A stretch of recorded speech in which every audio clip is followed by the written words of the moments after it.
Bienvenue dans le premier numéro du podcast Light Up.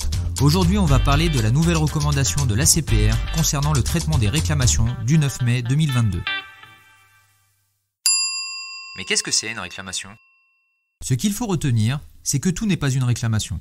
L'élément fondamental d'une réclamation, c'est l'expression d'un mécontentement. Par exemple, une demande de remise commerciale sans expression de mécontentement n'est donc pas une réclamation. Citons comme cas fréquent le défaut de conseil, par exemple à l'étape de souscription d'un produit financier qui présente un risque de perte en capital élevé, ou bien un délai de traitement anormalement long dans le règlement d'un sinistre. Quelles sont les nouveautés de la mise à jour de la recommandation du 9 mai 2022 ? La mise à jour introduit 3 principales nouveautés.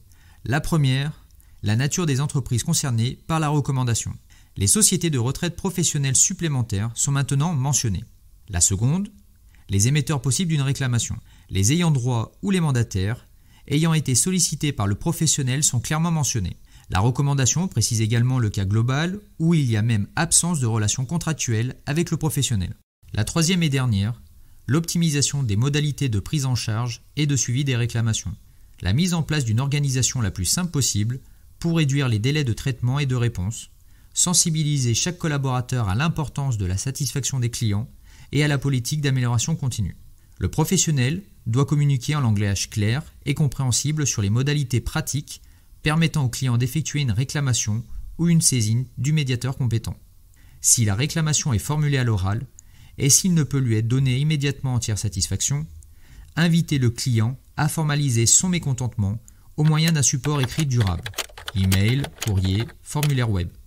Dans ce dernier cas, le professionnel doit simplifier l'accès à ce formulaire de réclamation, c'est-à-dire sans nécessité de s'identifier préalablement.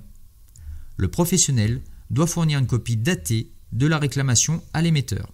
Le départ du délai pour accuser réception de la réclamation court désormais à partir de sa date d'envoi et non plus de sa date de réception. Il doit répondre par écrit à toute réclamation écrite, avec des informations claires et une réponse argumentée, et enregistrer les réclamations écrites, les réponses apportées et suivre leur traitement. Quels sont les risques à ne pas être conformes ?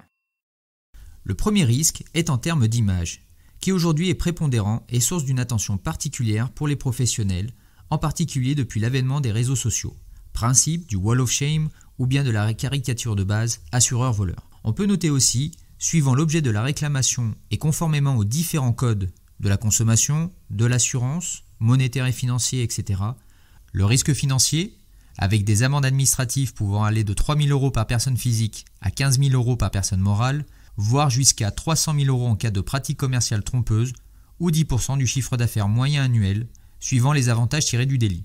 Le risque juridique, avec l'annulation potentielle du contrat, voire pénal. Quels sont les avantages à avoir un traitement des réclamations efficace ? Il s'agit d'un levier de fidélisation des clients puissant, en particulier dans un contexte où le client a le choix de changer librement de compagnie d'assurance. En résumé, il y a 2 enjeux cruciaux. La satisfaction client. Un client ayant reçu une réponse satisfaisante à sa réclamation est 2 fois plus satisfait qu'un client n'en ayant jamais faite. Et l'amélioration continue sur l'ensemble des processus métiers. Une réclamation n'est pas une contrainte, c'est une opportunité d'identifier un dysfonctionnement et d'apporter des correctifs. Pour résumer, c'est transformer un pépin en pépite.